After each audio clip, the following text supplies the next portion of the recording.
नमस्कार साथियों, जैसा कि आप सभी जानते हैं 12 नवंबर 2021 को पूरे देश में NAS यानी नेशनल अचीवमेंट सर्वे का एग्ज़ाम होने जा रहा है, जिसमें बच्चे OMR सीट में एग्ज़ाम देंगे।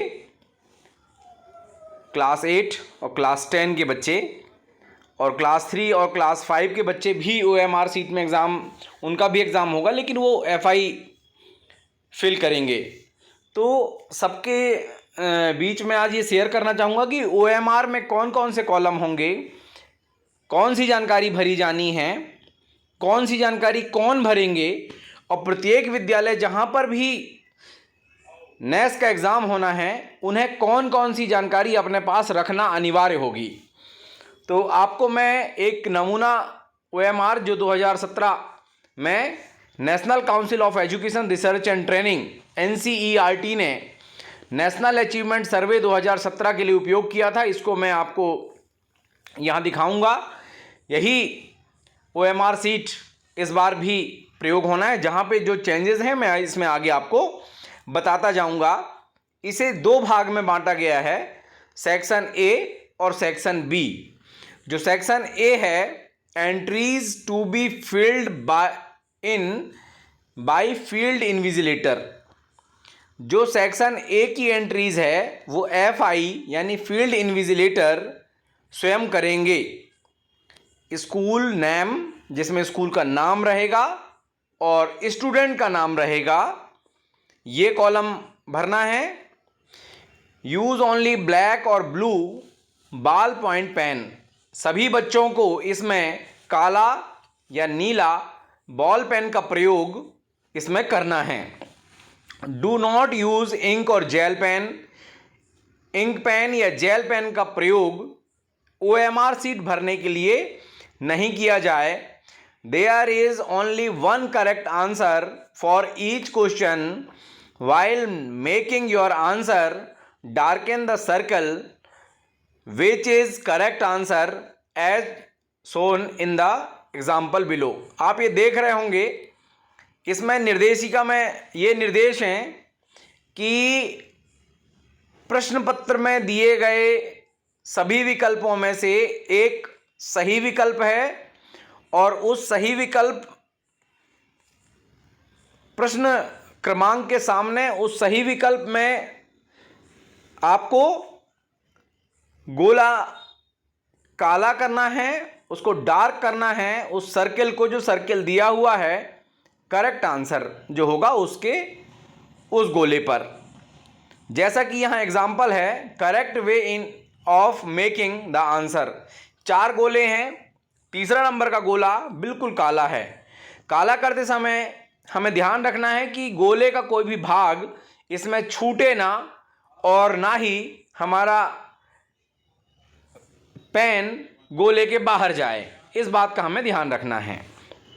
यदि हमने गलत का निशान लगाया है या सही का निशान लगाया है या इस तरह से अधूरा काला किया है, तो ये गोला काला करने का सही तरीका नहीं है और आपका उत्तर सही होने के बाद भी मार्किंग नहीं होगी, क्योंकि OMR ऑप्टिकल मार्क रीडर जो मशीन है वो उसे आपके उत्तर को नहीं पढ़ पाएगा। Please do not overwrite because it will be treated as wrong answer। आपको ओवरराइट भी नहीं करना है, ये गलत उत्तर इसे माना जाएगा। और गोला काला करते समय हमें ये भी ध्यान रखना है बच्चों को कि काला इस तरह से ना कर दें कि OMR सीट फट जाए। Part A, do not fold, इसे मोड़ना नहीं है, और टीयर OMR सीट, इसे किसी भी तरीके से नुकसान नहीं पहुंचाना है। और कौन सी जानकारी इसमें मांगी जाएगी, तो यू डाइस स्कूल कोड। हर स्कूलों का 11 अंकों का डाइस कोड होता है। वो डाइस कोड आप यहाँ पर लाइन से लिखेंगे। जैसे मध्य प्रदेश के स्कूल कोड हैं तो शुरू में 2-3 होगा, फिर जबलपुर के स्कूल कोड हैं तो उसके बाद 3-9 होगा, उसके बाद अर्बन के स्कूल कोड हैं तो उसके बाद 02 होगा और उसके बाद उसका विलेज कोड और फिर स्कूल कोड। इस तरह से लाइन से 11 अंकों का डाइस कोड यहाँ पर आएगा जो हमें यहाँ लिखना है। जैसे हमने यहाँ 2 फिर 3 लिखा तो नीचे की लाइन में 2 को काला करना है, सेकेंड वाले में नीचे की लाइन को 3 काला करना है। ठीक इसी तरह जिसमें 9 आएगा उसमें नीचे 9 को काला करेंगे और जहाँ 0 आएगा वहाँ 0 को काला करेंगे। यहाँ हमें पेन से अंक लिखना है और उसके नीचे ठीक उसी नंबर को काला करना है। ये हमें सभी बच्चों को सिखाना होगा। फिर डेट ऑफ बर्थ, हर बच्चे को DDMMYY इस सीरियल में अपना डेट ऑफ बर्थ लिखना है। पहले जन्म की तारीख आएगी, यदि 1 तारीख है तो 01, 2 तारीख है तो 02, 9 तारीख है तो 09 और फिर जो भी आगे की जो तारीख है वो तारीख यहाँ पर आएगी। आगे मंथ लिखना है, यदि 1 से जनवरी से लेकर के वह सितंबर तक है तो 09 लिखेंगे, नहीं तो फिर 10 या 11 जो भी आपका मंथ है वो इसमें आ जाएगा। इसी तरह ईयर लिखेंगे तो ईयर लिखते समय भी लास्ट के 2, जैसे 2019 तो यहाँ पर हम 2020 या 15 या लास्ट के 2 अंक यहाँ पर हम लिखेंगे। तो इस तरह से हम बच्चों को ये प्रैक्टिस करा दें कि क्या क्या कॉलम है और बच्चे भी बहुत ध्यान से इसको ज़रूर देख लें। फिर है आधार नंबर। बच्चों का 12 अंकों का आधार नंबर होता है। परीक्षा में बैठने वाले, सर्वे में बैठने वाले प्रत्येक बच्चे के लिए आधार नंबर कंपलसरी होगा क्योंकि OMR में एंट्री होनी है। तो 12 अंकों का आधार नंबर यहाँ लिखा जाएगा और आधार नंबर में ठीक नीचे जो नंबर ऊपर लिखा है उसके ठीक नीचे वही गोला काला करना है। इस तरह पूरे 12 ये गोले काले होंगे। Year of admission in the school, जिस सन में बच्चे का विद्यालय में प्रवेश हुआ है वो प्रवेश का सन भी यहाँ पर लिखा जाएगा। यदि बच्चे का प्रवेश 2011 में हुआ है तो 2011, तो यहाँ पर 2011 लिखेंगे तो 2 के नीचे 2 वाले गोले को काला करेंगे, 0 के नीचे 0 वाले गोला को काला करेंगे, यहाँ 1 को फिर यहाँ 1 को। सेक्शन फिर ABCDEFG जो भी सेक्शन होगा इस तरह से उसे काला करेंगे। यदि सेक्शन आपके विद्यालय में किसी और नाम से हैं तो उन्हें भी हमें ABCDE नाम से नाम देना होगा और उस तरह से यहाँ पर सेक्शन काला होगा।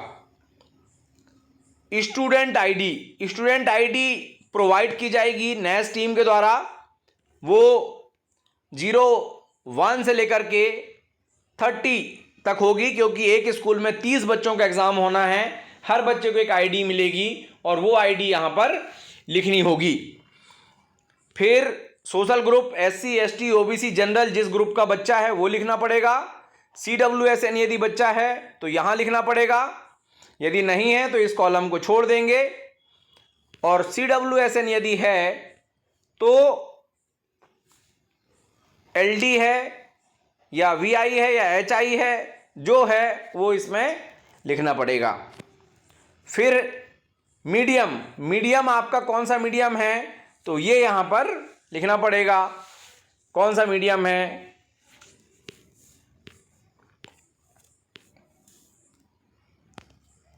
फिर है एरिया कोड, अर्बन है तो 1 को काला करेंगे, 2 को काला करेंगे, रूरल है तो 1 को काला करेंगे। स्कूल मैनेजमेंट गवर्नमेंट है तो 1, एडेड है तो 2, जेंडर बॉय है तो 1 और गर्ल है तो 2। टेस्ट फॉर्म, ये नंबर आपके टेस्ट फॉर्म में होगा, वो नंबर यहाँ पर लिखा जाएगा और उसी को काला करेंगे। Response to be filled by the student, section B में जो उत्तर है वो बच्चों के द्वारा काला करना है कक्षा 8 और कक्षा 10 में, जबकि बाकी कक्षा 3 और कक्षा 5 में इसमें FI से फिल्ड करेंगे।